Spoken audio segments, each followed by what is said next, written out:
Hello, and welcome to the Kathleen Spracklin podcast. I am a woman on a mission to gather a cadre of writers, thinkers, and teachers who are transforming the world, one character at a time.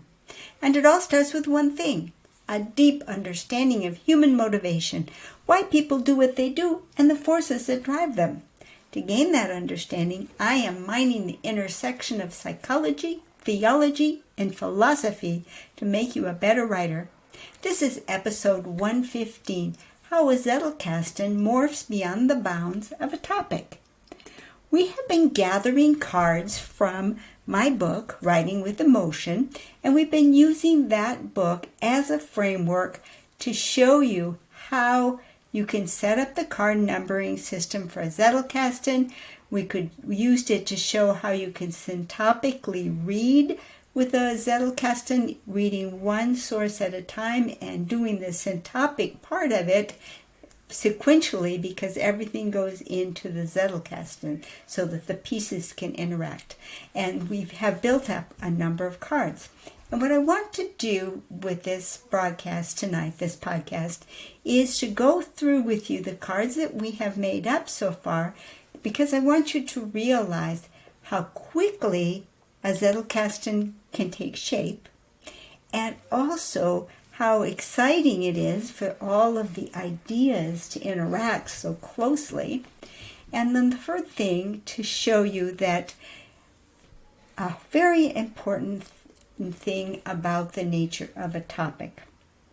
We have talked about different numbering systems through the weeks of these podcasts. And one of the things that we discussed was the possibility of setting up a classification system based on a four-digit prefix number, which is very common. And my feelings about that is, if you want one, go ahead. There's no problem with creating one. It's basically just geography. If you pick bigger numbers, it's going to go to the back of your Zettelkasten. If you pick smaller numbers, it's going to go to the front. So it's really just geography. And if you think that those numbers control a topic, then you'll be in problems. Then you'll be creating problems for yourself, and you're going to create anxiety for yourself that should not exist. And I'll demonstrate that just in these few cards that we have already created in our example of syntopical reading. So let's take a review of the cards that we have so far, and I'll show you exactly what I mean. Okay, so our first card that we created was a card for the book as a whole, Writing with Emotion. I knew I had it close by. Okay, this is my book, Writing with Emotion. It's a nice size, compact enough that we can use it as a great model for establishing some basic cards for our Zettelkasten. And we began with the title of the book, and it got card number 4 because we were using the effortless numbering system. And in my world, 1 through 3 were already taken, so 4. And we noticed, of course, when you make a main card, you want the information, you want your reaction, and you want the source. So that was our starting point. So theoretically then, if that 4 means writing with emotion, you might expect that everything that follows that 4 and starts with that 4 is going to be about writing with emotion. Let's watch and see what happens in the real world. And of course, that's the reason why we wanted to use this book as an example, because you need something real world or it gets too abstract too quickly. But we want something that's controllable and small enough, and that's why we picked this book. So we've already been through the concept of how each of these topics, which are the 4 main topics of the book, has an equal claim to coming right next to number 4. Because these are all nothing other than the 4 main headers in the table of contents. And since they're all the main headers, they have equal right to say that they belong right next to 4. And the way you can accomplish that is with the directory card. directory cards, I put them on pastel colors because they don't really belong to the Zettelkasten. They're actually a separate thing from the Zettelkasten, and that is also why they can have the same number as another card, because there's a hard ironclad rule of a Zettelkasten: no two cards have the same number. But this colored card isn't really a part of the Zettelkasten. It's just a directory for our convenience, so we know what all is there. So then we chose to dive into the taxonomy of the character traits because it was so organized that it would give us a very easy way to spot the structure. So we pursued that directly. And having gotten into the taxonomy of the character traits, we made out this card, which we said was from the header of this chart here, which broke the character traits down into 4 groups. We said the character traits fall into 4 natural groups, and I made the remark that it's based on the struggle the characters are facing.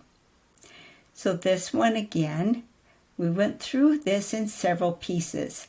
Our first piece was to notice that, of course, we broke the character traits down into 4 groups: resilience, balance, insight, and empathy. So right away out of the starting gate, we had 4 subcategories in our card 4D for the taxonomy of the character traits. Then, as we worked through it, we found that we ended up with 2 new cards that belong right next to 4D. And we said, no problem there, just add them to the directory. All 6 of these are equally right next to taxonomy of the character traits. It's a tree structure, so that's the nature of it. A tree trunk can have many branches, and every branch has every right to be considered next up for the tree. Okay, so then we pursued this nature of the taxonomy, because at this point in time we said, okay, we've got a little bit of a basis started. We haven't dug very deep into this book yet at all. We barely scratched the surface, just one little chart here. But already we decided to bring in another book so that you would have the example of how you read syntopically and how that can work together with a Zettelkasten. And right away in this book, Character Traits and Virtues, I ran into something rather interesting, and that is a point that was stretched across a couple of pages that the authors, Peterson and Seligman, made about the difference between a classification and a taxonomy, and how you have to be very careful with the idea of a taxonomy. And they kind of went on at great length about the importance of theory with respect to a taxonomy. And this character trait, writing with emotion, just calmly referred to the taxonomy of the character traits. So that was an interesting point that it struck me as being worth looking at, both philosophically for the research value, and to show how cards from different sources interact. So depending on your interest point of view, you might be more interested in the question of, well, taxonomy or not a taxonomy, or you may be more interested in knowing how the cards fit together. We spent a good deal of time developing that this card was actually the next one in the series under taxonomy of the character traits, because even though this is not specifically about the character traits we're dealing with, it's the closest card in our Zettelkasten. So now let's take a look at the philosophy that's being mentioned there, because there's a quote from that book that a classification should not be confused with a taxonomy, which is based on a deep theory that explains the domain of concern. So that was the area that I now knew I wanted to pursue more deeply. I wanted to understand that better. And again, that's what syntopical reading can do for you. It poses questions. It bounces the two the two sources off one another, and that always raises new questions and new ideas. So that branched off into a little mini subtree of its own that turned out to be quite interesting. First of all, 4D5, we saw two different branches coming off of it. One was, well, what do Peterson and Seligman mean when they say that a taxonomy is a weighted word? It has a lot of meaning. So that was one branch. And the other branch that was pursued are the advantages and disadvantages of a taxonomy. So let's follow those two down a little bit. So the A branch on the implications of a taxonomy, we saw Peterson and Seligman talking about quite a number of things that a taxonomy is supposed to do. It implies, the big one that they kept stressing was a deep theoretical structure. A taxonomy implies that there's a theory that goes with it, that it's exhaustive, that it thoroughly covers its domain, doesn't leave any gaps, and reification is another factor which I had to look up, which means it makes something, the abstract, into something concrete, which in their case meant, in the case of the DSM, the Diagnostic Statistical Manual, that had to do with making it measurable, statistically measurable. And they claimed another one of importance was accountability to quarreling factions, which I would reinterpret to mean simply sensitivity to different views. So then that itself had two pathways. One, which was the definition of what is the DSM, which they referred to as being a taxonomy. And so that turned out to be the Diagnostic and Statistical Manual of Mental Disorders, and its predecessor, the Research Diagnostic Criteria. So those were the two branches that came off of the implications of taxonomy. So we picked those two up. And then we had the fun part, this B part, advantages and disadvantages of a taxonomy. Well, Peterson and Seligman point out that a taxonomy can be very advantageous if it's derived from a sound theory, because it can guide research, it can organize thinking, and it can be very powerful in the direction of research and how we think about something and approach a topic. However, they warn that there's a disadvantage involved in it, and that is if the taxonomy is not correct, then you could waste a lot of effort pursuing dead ends because you went down a path that the taxonomy did not help. But this led to a question in my mind, because they cite a Linnaean classification system combined with Darwin's theory of evolution, and implied that the theory, evolution, should have resulted in the production of the taxonomy, that the taxonomy comes out of the theory. But that didn't ring a bell to me historically, so I did a couple of Google searches and looked up both the Linnaean taxonomy and the Darwin theory of evolution, and that gave me two other cards, both via a Google search. And in the first one, I found out that Linnaeus created his taxonomy in 1735, whereas Darwin created his theory in 1859. In other words, the theory that the taxonomy was supposedly based on, as described by Peterson and Seligman, actually came approximately 100 years after the taxonomy.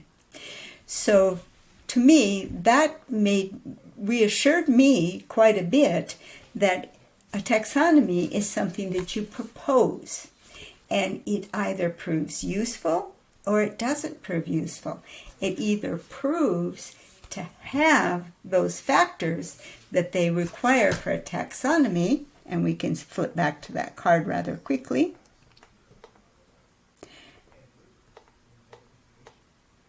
That it has to provide a deep theoretical structure, Well, there is a theoretical structure. It's the struggle, the nature of the struggle, that divides up these categories.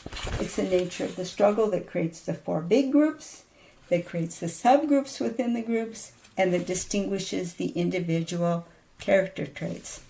It has to be exhaustive, and this certainly does cover all of the character traits, all 28 of them.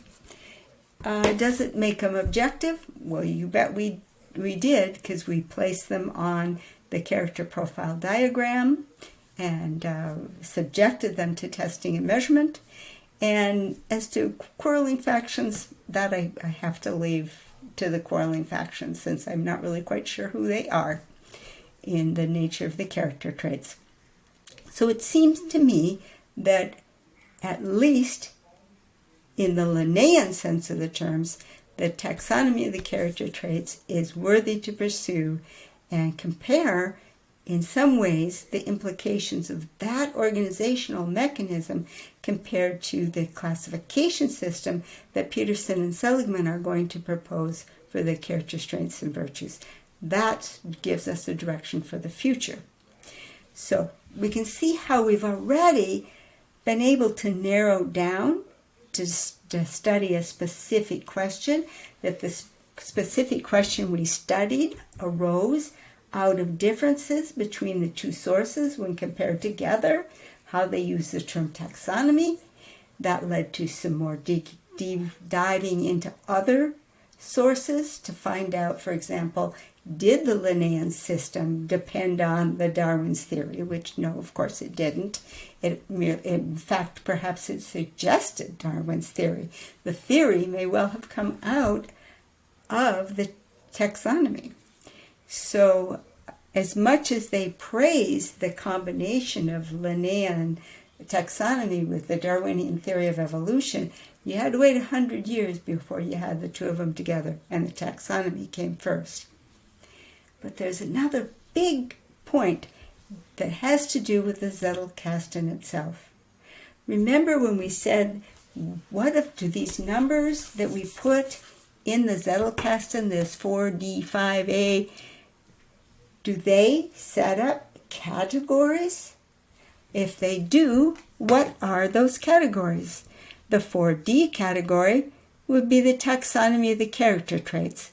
Well, that category was already gently broken when we threw up the question of, well, what do we mean by a taxonomy? A gentle breaking. And then a deeper breaking occurred when we had to take a look at some of the uses of a taxonomy in Peterson and Seligman. Namely, they praised the DSM, the Diagnostic and Statistical Manual of Mental Disorders, as a taxonomy that was in use, became in use worldwide. That meant we had to find out, well, what do you mean by that? So we had to look up the meaning of that. And that also gave us another term, the Research Diagnostic Criteria, which was the predecessor of the DSM. So that just gave us some more information. And we ended up tracking down with the advantages and disadvantages of a taxonomy, led us to a look at the biological taxonomy and the theory of evolution. And now, what on earth has happened to our category? Our big category is writing with emotion. Oh yeah, that's what Darwin was working on, wasn't it? And that's what Linnaeus was working on. Nope. And certainly not character traits. So you see what happens when you're working with the Zettelkasten. You can start off with the categories if it helps, but boy, oh boy, do not try to rule a card out based on the fact that it doesn't belong in the category. Then you're putting the cart before the horse. Because the very nature of a Zettelkasten is this amazing interaction of ideas, and the way the ideas can gallop off on their own and can take you on a magic carpet ride into an interesting field of study. Now, if this were a teenager studying this and got all caught up in the Linnaean classification system and suddenly got interested in, well, how could it be that whales are mammals, and went all off on that, you could end up with all kinds of biology showing up under Writing with Emotion. And there's nothing wrong with that. That is part of the beauty and the magic of a Zettelkasten. And if whatever system you use, if you are not handwriting, which I highly recommend, I type these in for you so that you can read them on the screen, because I can hold these up, and I've done that for several days. But it gets to be hard to read these handwritten notes. But I assure you that my Zettelkasten, they're handwritten. Lots of advantages in that. The importance of an index, I've gone over many, many, many times, so that you can get to where you were before, find what you're interacting with, and the adjacency of the cards is super important, because you need to be able to look at these ideas simultaneously and know how they interact. So that's quite a mouthful for tonight, and I will leave it there. Thank you, and bye-bye.